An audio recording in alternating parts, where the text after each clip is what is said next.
What's up, everybody? Rob here. So, the story of the Trojan War is one of the most widely told tales in Western literary canon. It describes an epic 10-year-long conflict starting over the abduction of Helen of Troy from her husband Menelaus, king of Sparta, and the Greeks, or the Achaeans, fighting a war against the Trojans because of it.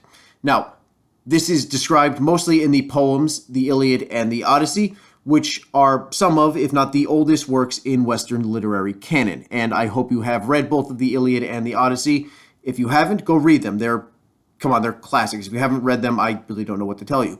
But there's a bit of a problem here. See, those two works only tell very small parts of the story. The Iliad only describes year 9 of the conflict, and actually only a small section of year 9 of that conflict. And the Odyssey is simply the return home of Odysseus, making his way back after the war.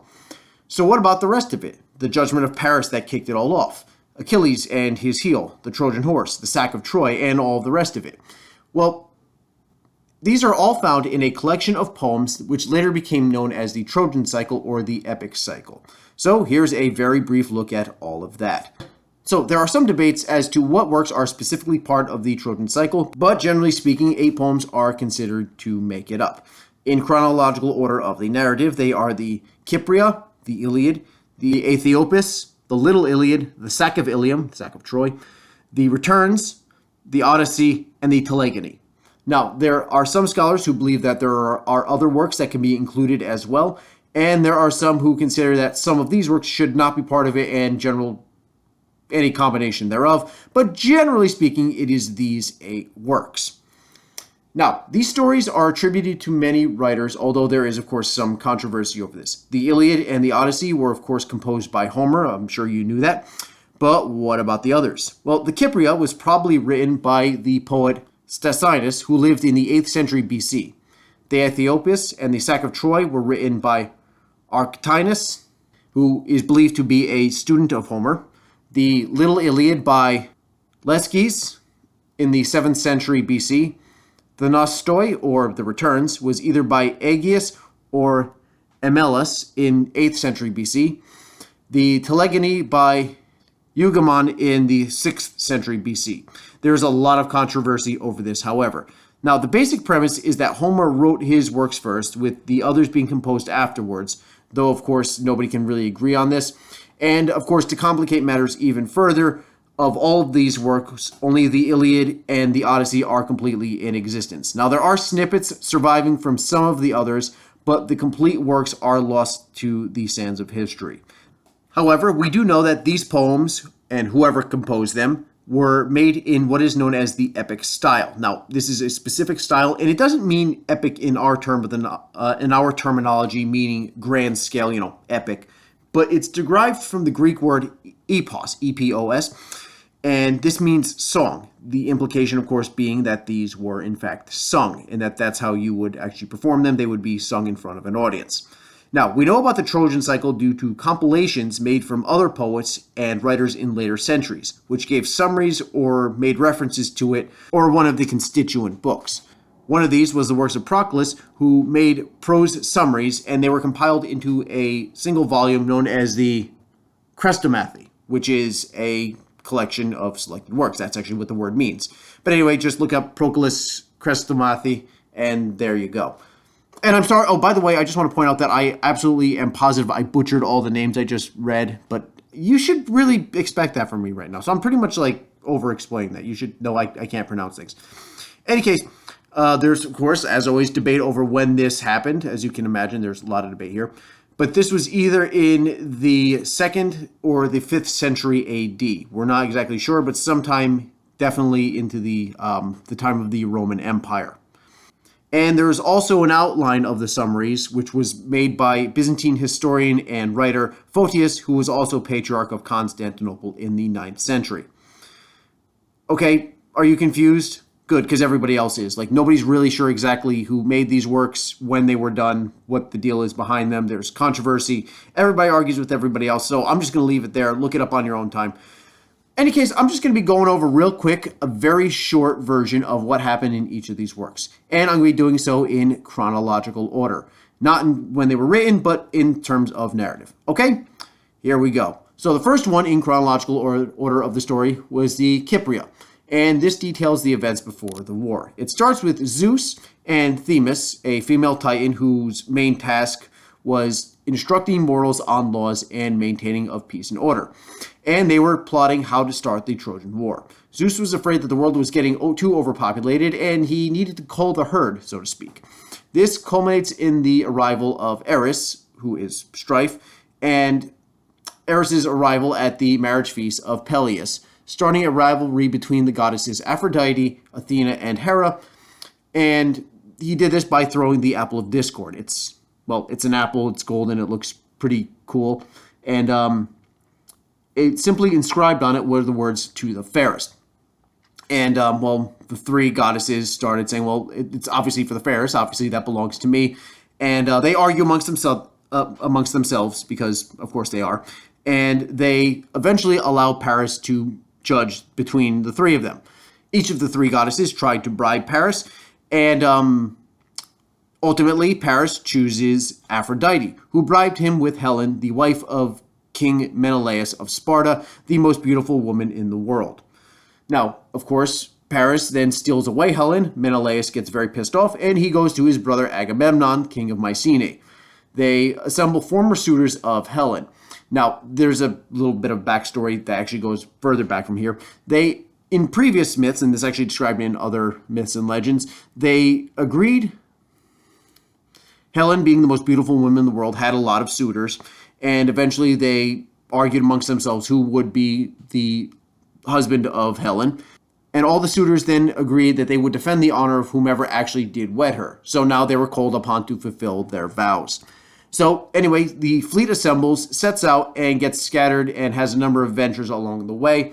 Eventually, they do reorganize and sail on, reaching Troy. They do assault the beachhead, and they are repulsed the first time around. The second assault is led by Achilles to establish a foothold, and they manage to do that. And they burn the surrounding countryside, but they can't actually take the cities. There are random fights between heroes, and Achilles receives Briseis as a prize. The work then ends with Zeus saying that he will break Achilles from his alliance with the Achaeans, and the play ends. So next up chronologically is the Iliad. You should know what happens in the Iliad. If you don't know what happens in the Iliad, well, go read the Iliad. I mean, seriously, it's one of the most popular works in Western literary canon. In any case, it starts out with a priest of Apollo wanting his daughter back, because obviously he wants his daughter back. Agamemnon, who took the girl captive, refuses, so Apollo sends a plague which breaks out amongst the Greek camp. They eventually return the daughter, but Agamemnon, being, a complete prick, takes Briseis as compensation. Achilles, who had taken Briseis, he gets really angry and goes sulks in his tent for a while.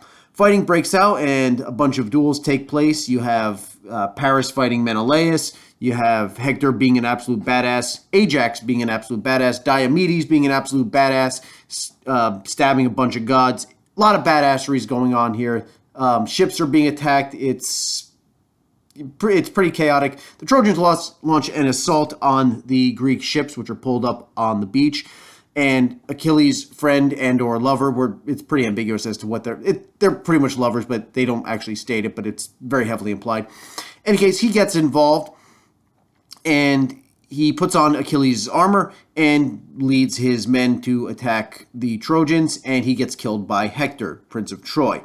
Achilles is, of course, pissed off like this, gets new armor, kills Hector, desecrates his corpse, and then King Priam, king of Troy, sneaks into Achilles' tent, guided by the god Hermes, and gets the body back. The work ends with the funeral for Hector. After that comes the Aethiopis. Now, it starts immediately in the aftermath of Hector's funeral. Trojan allies in the form of Amazons led by Penthelesia arrive at Troy. In subsequent fighting, she is killed by Achilles. More Trojan allies arrive, this time in the form of Ethiopians led by Memnon. Memnon kills the Greek warrior Antilochus, who was also a friend of Achilles. Achilles avenges his death and in his rage tries to storm the walls of Troy. A lot of similarities between this and the Iliad with the death of Patroclus. Well, in any case, while he's trying to breach the city walls, Achilles is shot in the heel by Paris, who was assisted by the god Apollo. His body is eventually recovered by Ajax and Odysseus. There are funeral games for Antilochus, and competitions are eventually held for the possession of Achilles' really cool armor that was made for him by Hephaestus, which was detailed in the Iliad. A rivalry emerges between Odysseus and Ajax, with Ajax killing himself after being embarrassed. I'll get to that in the next work here. Now, the Little Iliad starts with a contest between Ajax and Odysseus for Achilles' armor. There is some crossover between one and the other, and there's some confusion as to where exactly one ends and one begins. But in any case, this starts out with the contest between the two, trying to get Achilles' cool armor, and with aid from Athena, Odysseus wins. Shamed for losing, in a blind rage, Ajax slaughters a herd of sheep, and due to this humiliation, because it's kind of humiliating to kill a bunch of sheep in blind rage, he then commits suicide. Because of various reasons, he managed to annoy Agamemnon, and Ajax is buried in a coffin rather than cremated, which is an ignominious funeral. If you were a hero, you get cremated. Burying is for people who have shamed themselves. Later on, the Greek prophet Callicus states that Troy will not fall unless the arrows of Hercules are recovered from Philoctetes. Philoctetes was a Greek warrior who was left on the island of Lemnos after he was bitten by a snake and fell ill. Why they couldn't just take him with them, I honestly don't know, but there you go.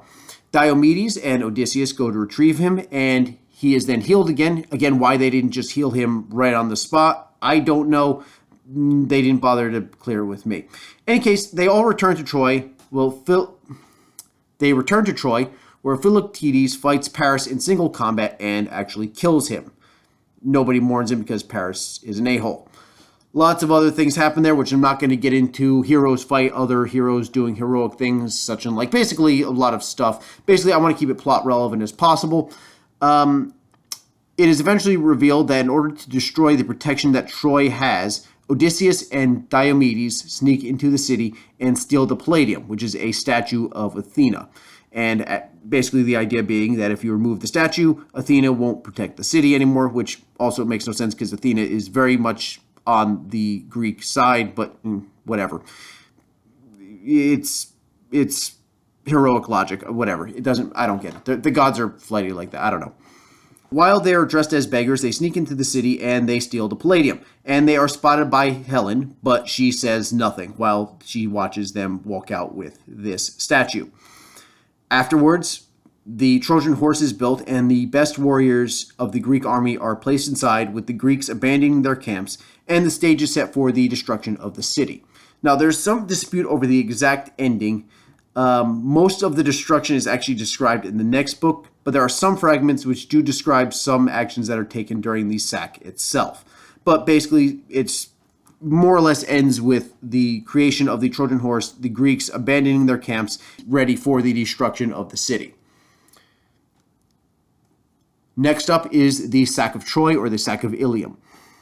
And it opens with the Trojans discussing what to do with this giant wooden horse that has mysteriously appeared in the abandoned Greek camp. Now, there are some divisions that arise, and some people want to just burn it, and some want to bring it into the city as a trophy. The faction that wants it brought into the city, they win, and later that night, the Greeks emerge, and they open up the gates, letting the rest of the army in, and the Greeks destroy the city. Menelaus takes back Helen. Andromache, who is the wife of Hector, is taken captive. Her son, Astyanax, was killed by Odysseus. King Priam is killed. Cassandra is taken captive, and basically a bunch of Trojans are either killed or taken captive. Eventually, it ends with Priam's daughter, Polyxena, sacrificed at the tomb of Achilles, one of the few rare examples of human sacrifice. Next work is the Nostoi, which translates as the returns, and that's exactly what it is. It is exactly what it sounds like on the tin. Preparations are being made to return home, but Athena is angry at the damage that was done to her altar during the sack of the city. Agamemnon attempts to appease her with multiple sacrifices. Diomedes and Nestor both return home and do so without incident. Menelaus attempts to return home, and his ships hit a storm, and he and Helen end up in Egypt for some time.